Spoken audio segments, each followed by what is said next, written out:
Mystic Eye here, just getting ready to do our 7th and 8th turn of our Zombicide playthrough. Wanted to talk about really only one correction that I didn't catch in the previous video that made any difference.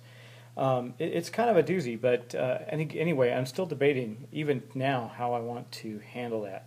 I'm going to show you two cards. I'm going to show you something on the two cards, and once I do that, it'll start to make sense what I'm talking about. So, if you look on this card here, you'll see that there is a that's that second yellow segment.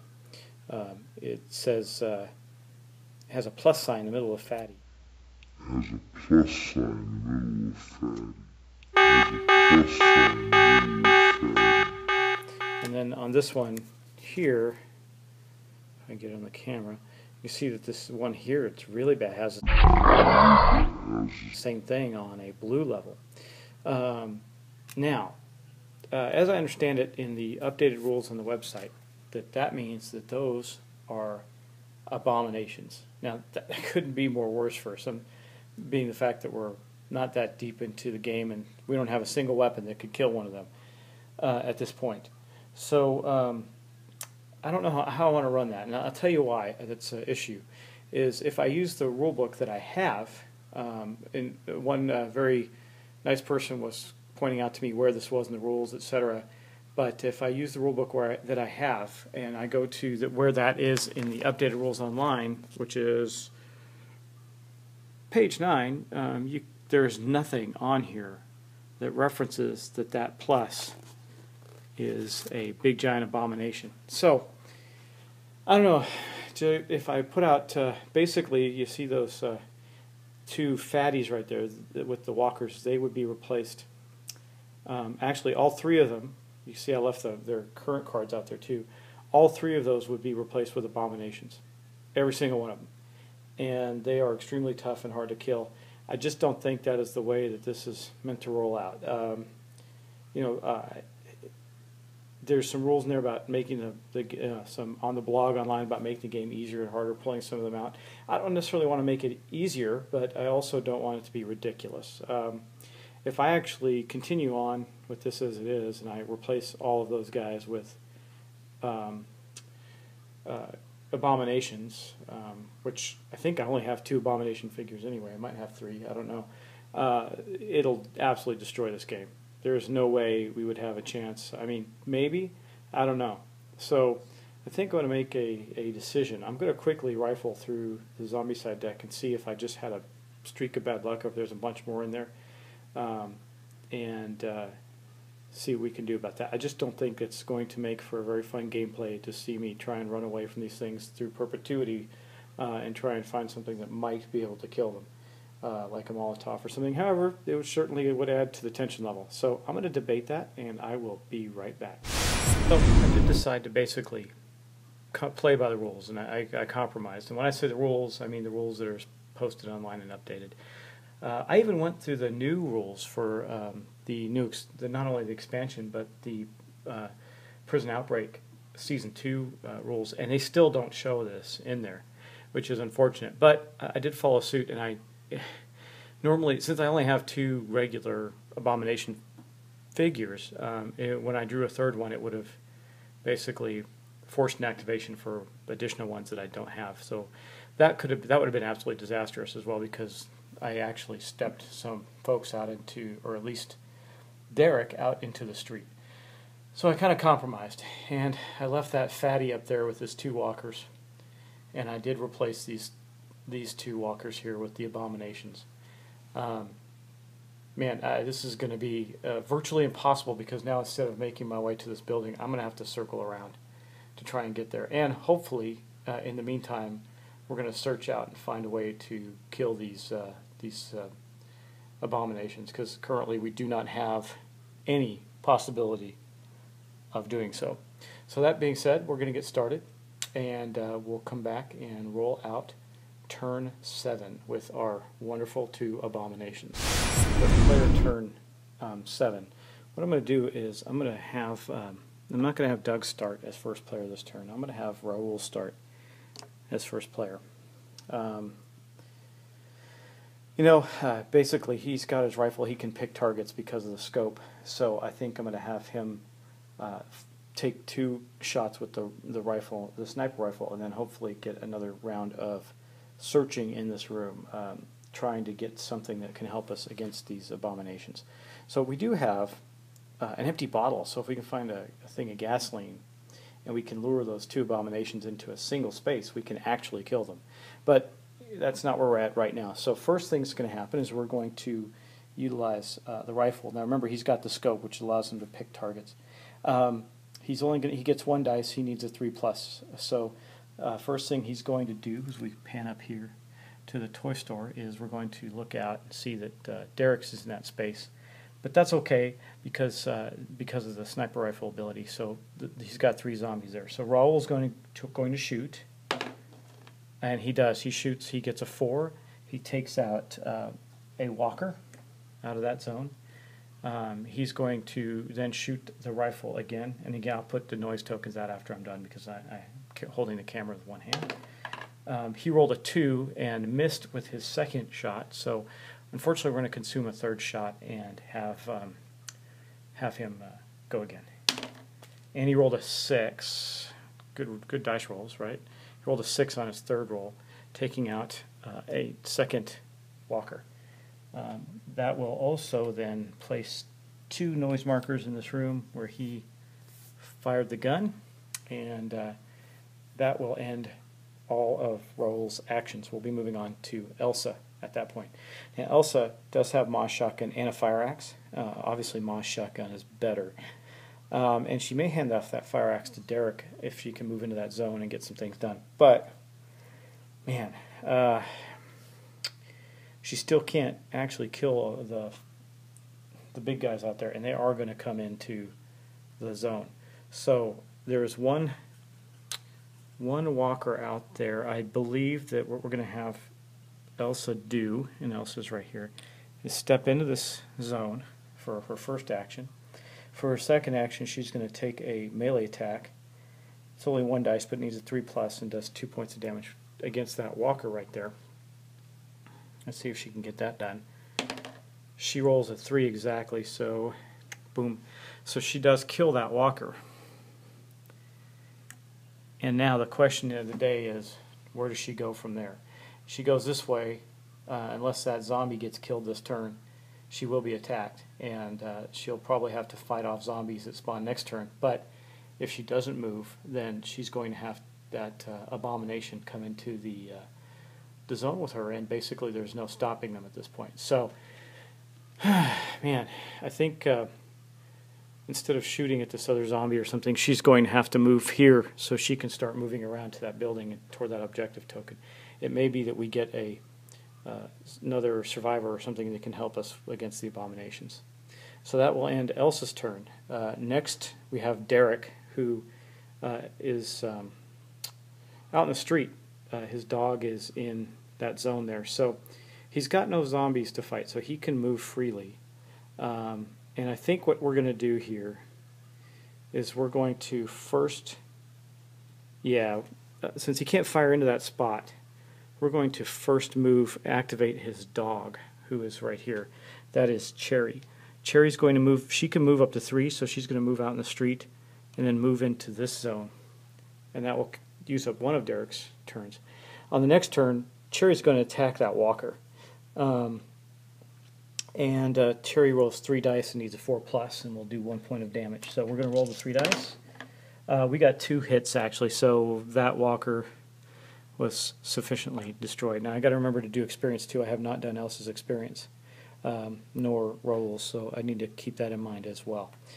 Okay, so I'm going to pause right there and adjust everybody's experience. The last thing that Derek's going to do, actually, is move alongside Elsa here. They're going to have to make their way up through that zone and take out the zombies that spawn there next turn. So let me make some experience adjustments, and we'll move on to Doug's turn in the end of the first the play around for turn 7. Okay, apparently the dog's noisy. His attacks actually disturb the zombies, and well, Moss Shotgun doesn't, but they also moved in there. Anyway, not that big a deal. I think that there's line of sight, so I don't think the noise markers are going to matter one bit. But last but not least, we do have Doug, who is going to unfortunately be stuck in that room with Raoul. And the sad part about it is if they don't get out of that room, there's absolutely nowhere for them to go. So I hate to leave Raoul in there by himself for any length of time as these abominations chase the players around, but we may have to do that.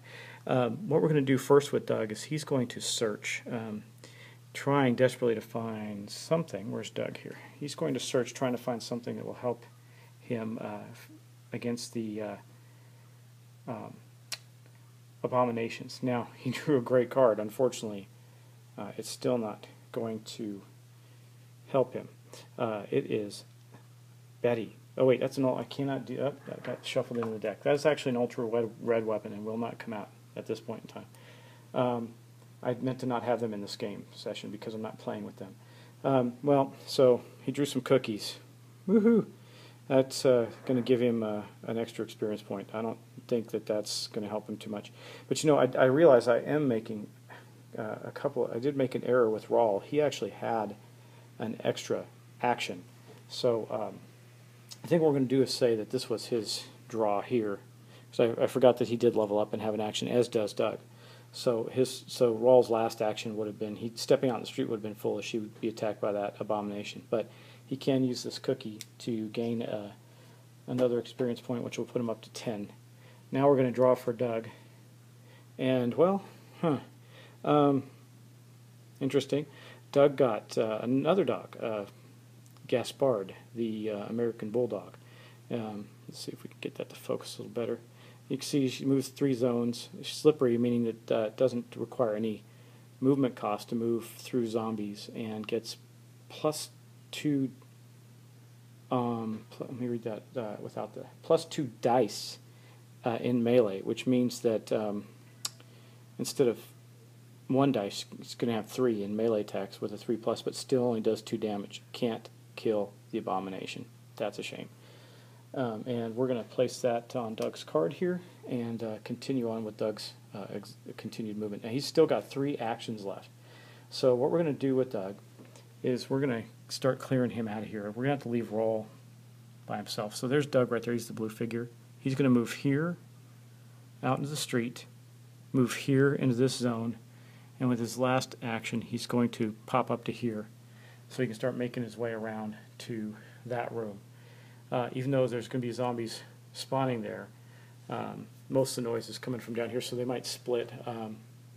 Zombies right there might split and go in 2 different directions. So when we go up around that corner, they will have to face some zombies, but we'll see how that plays out. That's going to actually end the player turn for turn 7. Now we're going to move on to zombie movement. I guess the only good thing about this scenario with the abominations here is that they only get 1 action. So we'll start on the far section right here with these 2. Now, most of the noise is coming from this corner, which you notice is 1, 2, 3, 4, 1, 2, 3, 4, same equal distance away. So what that means is that the zombies are going to actually split up and move in that fashion. Now, if there was an uneven amount, they would actually grow, but we're not going to worry about that right now because that didn't happen. Now, this abomination is going to move here. He's got line of sight on 3 of the characters, and this abomination is going to move here. Really frightening scenario because we have absolutely no way to deal with him. Hopefully, Rawl can stay in that room quietly and search his life away. And if the other players can draw the attention of the big bad guys, we can continue to try and draw them out. So moving over here, we do have a scenario where these 2 zombies here are going to move in with this abomination, making things even more interesting. This one will move out in the street. This fatty and his two companions will move right there. So there's 2 zombies and a fatty there. And these 2, oh wait. This one here will move 1 over to here, joining this one in the street. These 2 toxic walkers will move 1 down here. And now we got the 3 zombie dogs that are going to move 1, 2, and 3 to end up down here. We've got a situation where this might be a very short game if I don't play things as wisely as possible, which I guarantee you, trying to do the walkthrough and record and instruct and all that stuff, I probably won't. So we might get very unlucky here. So now I'm going to, next up, there's no attacks, no zombies in space with players, and we did our moves. So next up we're going to do our zombie spawns. So for our first spawn, you can see here that we're in the yellow spot. Got a little bit of a reprieve there and just spawned 2 regular walkers right in this zone here. Over here you can see that we didn't get such a reprieve. We spawned 4 regular walkers. That's okay, they're still just regular and not going to take an excessive amount of damage to kill. And we're going to put them there. Now we have the same scenario. Sorry for moving the camera like that. We have the same scenario right over here where we have 4 walkers. That's actually, we got plenty of them hanging around that we've killed already, so we got 4 more right here. We're starting to pile up some bad guys. It's not going to go well for us if that continues. And we got a little bit of luck here too, just a tad, where we only spawned 2 regular walkers with our players here. Luckily the players will get to go for turn 8 before these guys attack. That's a good thing. So we're going to move on to player turn 8. Turn 8 has got us in a serious jam. Oh, you know what? I forgot to get the other dog out. I will do that and place that dog in the space with Doug. Well, actually, the dog would be back here in the room where he found it, and I did not activate the dog, so it would still be back in that room. The dog may be a sacrificial lamb for the abomination. We'll have to see. But anyway, I think that in that case, we're going to start with Doug's actions for turn 8. So let's get him going. Now, he does have the dog, but to activate the dog and get him up to him, well, you know what? If the dog is slippery, so he doesn't need to take any extra actions, he actually could move up to Doug and keep up with him with one of Doug's 4 actions. So let me get the dog out, and I'll be right back. We're going to first take the first player marker. We're going to move it up to Doug here, and Doug's going to go first.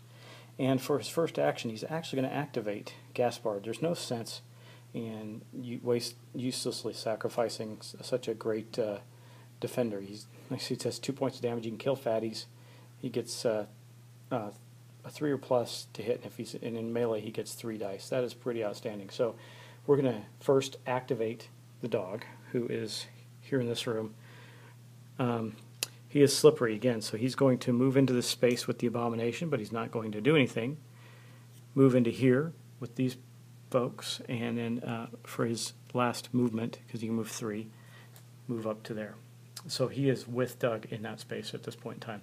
Now Doug's got 3 more actions. Now he can't fire into this space without hitting his friends.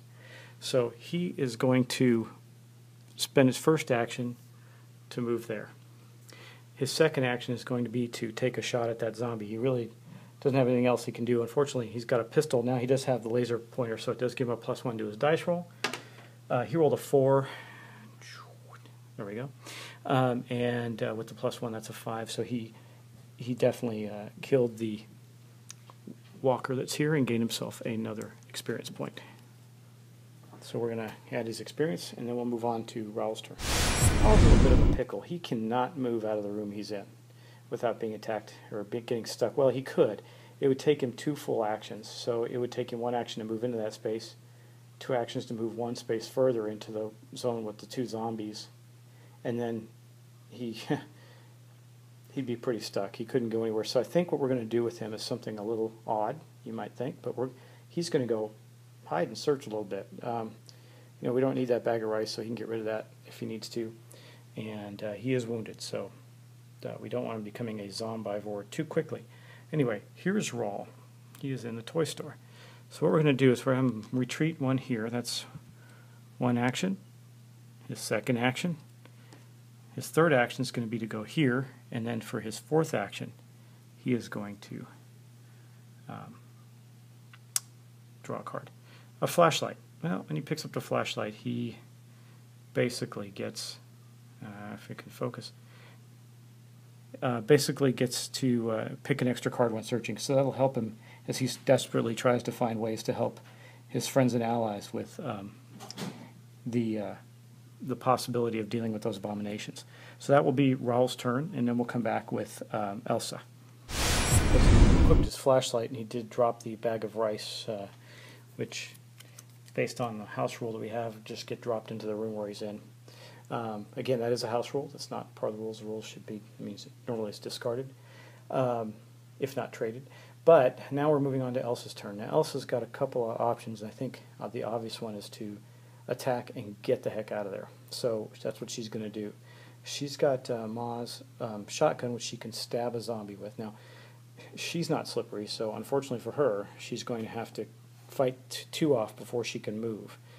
This could be very, very bad for Elsa.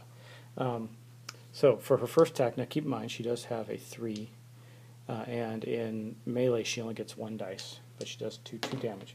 She rolled a 5. There we go. So she did kill her first of the zombies. We're going to roll her second dice. She rolled a 6, so man, got lucky there. So for her second action, she killed a zombie again. Now, that puts her up to 7 experience points, so she now actually has 2 actions. What the heck can she do that's got any value with those actions? She can certainly move up to help Doug, and she will. But I think in addition to that, she is going to trade off her fire axe as an action to Derek, since the fire axe is really useless to her, being that she's got the shotgun, which does both melee and ranged, and she has the break-in ability, which allows her to break into doors silently. And then for her very last action of 4, she's going to move up here with Jesper the dog. Now, we haven't created a ton of noise there, but there has been movement, so that, I mean, there's line of sight, so I don't see an issue with where people are placed or placing out movement or noise tokens at this point. So now what we have is Derek. Derek and his dog Cherry are in the same space. So the first thing that Derek's going to do, man, it sure would be nice if he could kill one zombie. It would put him over and give him an extra action. He is going to activate Cherry. Now, Cherry's slippery too, but she only does 1 damage, so she's not as effective. She rolls more dice normally than she gets a total of 4 dice in melee, but she can't really do much like to the fatties over here or anything. I was thinking about moving her over there, but I think what we're going to do is for her 3 actions, we're going to move her up to where Doug is. For her 3 movement, she used actually at the command of Derek one of his actions to make that happen, so that's where they're at right now. Now Derek's got nobody with him, which is a great thing. He does have, man, I do believe that he's going to, yeah, so what he's going to do is he's going to move 1 to here. He's going to move another 1 up to where Doug is. There. Now keep in mind that he's got the ability of +1 max range, and he's got the assault rifle that gives him a range of 3. So guess what? He can take a shot with 3 dice into that space with his assault rifle, and that's exactly what he's going to do, because it'll also generate some noise and draw the zombies back that way, away from Raul, so Raul can get out of the frickin' building. Hopefully. Anyway, so he's shooting at those zombies right there with 3 dice. Wow, he got 2 hits out of 3. That's not too bad. And generated a noise token there. But we're going to kill 2 of these guys here. And that is going to also get his experience, which, by the way, brings him up and gives him another action. So I think what we're going to do with that action is the obvious. We're going to shoot again. See what we can get there. He got a 6, a 5, and a 1. So he definitely took out these other 2 zombies, which will give him an additional 2 experience points. And that will end player turn 8. We'll move on to zombie movement and then zombie spawn. Or actually zombie attack, but I think we're safe there. We do have some line of sight issues. There was a noise marker actually there from the attack from Elsa. Actually, in melee, her weapon generates no noise, but the major noise was up here. So most of the zombies are going to head that way since we've removed line of sight. Again, we're going to have to just keep trying to outrun these guys. The thing that I'm afraid of, which is going to happen, is these dogs are going to catch up to us.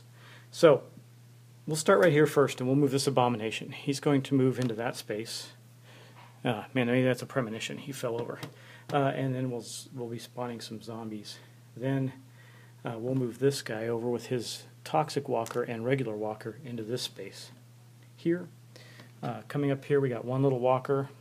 He's going to move closest to the noise, which would be back up to his spawn point right there. So I'm going to start with these two. These two here only get to move one. So they're going to move into this space, but the dogs get to move 3. So let me see which direction is, if it's the same. It might be shorter one way or the other. 1, 2, 3, 4, 5. No, it is shorter to go this way, so they're going to go 1, 2, 3. They ended up there in that spawn point. So we're going to get to riddle them with bullets before we have to worry too much about them. Then, oh man, so we got this fatty going here, coming out in the street. Sure would be nice to get to that pimp mobile, see if we can get another good weapon. We got the 4 walkers in here. They're going to move down to this space here. And then we got these 2 toxic zombies that will move here. And then we have these 2 here, which will simply move there. Now we're going to spawn our new zombies and see just how much trouble we're in. So here we are with our zombie spawn. Now you notice we got 3 regular walkers up there. It's not terrible, could be worse. We got our first runner here. Runners may move, basically get 2 actions, move and or attack. So they can be a little deadly, but not nearly as bad as the dogs. As you can see, we have a pile up here. We got 3 more walkers up there. You know, remember, we're in the yellow zone, so it's a little more dangerous for us. And then what we did here actually isn't too bad for us. We got what that card does is it's a special card that creates an extra action for runners. Well, we only got 1 runner, and he is over here. So he's going to go 1, 2 out in the street into this big old pile up of zombies right there. So basically, we're not in the worst shape we could be. We have a lot of activity right here. These abominations are going to continue. We have to keep making enough noise to keep them coming this direction so we can circle around and maybe stay ahead of them. At least I hope so. Regardless of that, we got to get in that room and get that objective token in the meantime. While that's happening, we got Raul down here who's desperately trying to find decent enough equipment to take on these powerful abominations which have entered play. Now, what makes them so tough? We didn't really talk about that in detail. Fatties require 2 hits to kill. They're pretty tough. And they also, in priority, you have to kill the walkers and that are around them first. At least with the new rules, you got the regular, you got toxic creatures before fatties, which is regular old fatties, which is interesting, in the attack order. Now, that's not so bad, but abominations are actually lower in the attack order, so it means you attack them after you deal with fatties and regular walkers. Now, with these ones here, you see that they require 3 hits. Now again, it's not like you can roll 3 separate one-shot hits and kill them. You have to do 3 points of damage in a single hit. So just reviewing our characters before we close down. Ma's shotgun does 2. So she can kill a fatty, but she cannot kill a walker. She has no way to do that. Doug has the pistol, which is a little buried, but basically it just does 1 point of damage. It's virtually useless against anything but walkers. And the crowbar only does 1, so he's not in a good place. Now, his dog, Gaspard, that he just picked up, pretty powerful. Roll 5 dice, but only does 2 damage. So great against fatties and walkers and runners, but again, can't do anything to these abominations. Moving down to Derek here, he's got the fire axe and the assault rifle. Again, good weapons, not bad, and then the dog is a good weapon too. Rolling 4 dice, but only does 1 point of damage, so great against walkers and that. But these abominations are going to be bad news.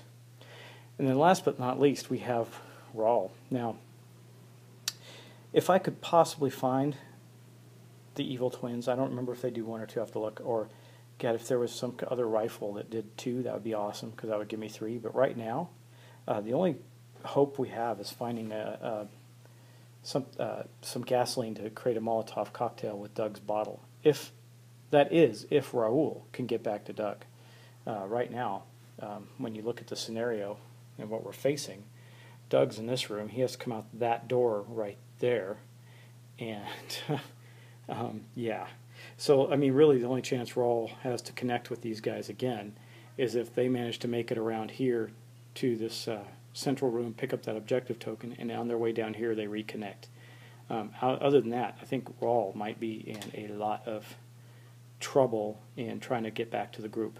If he does get something that can kill the abominations, then maybe he can make his way out there and do that, and that would be fantastic. You know, Rawl has the great ability of webbing, so anything that he picks up in his hands he can use. So he can use the rifle, the sniper rifle, along with his baseball bat, along with another weapon.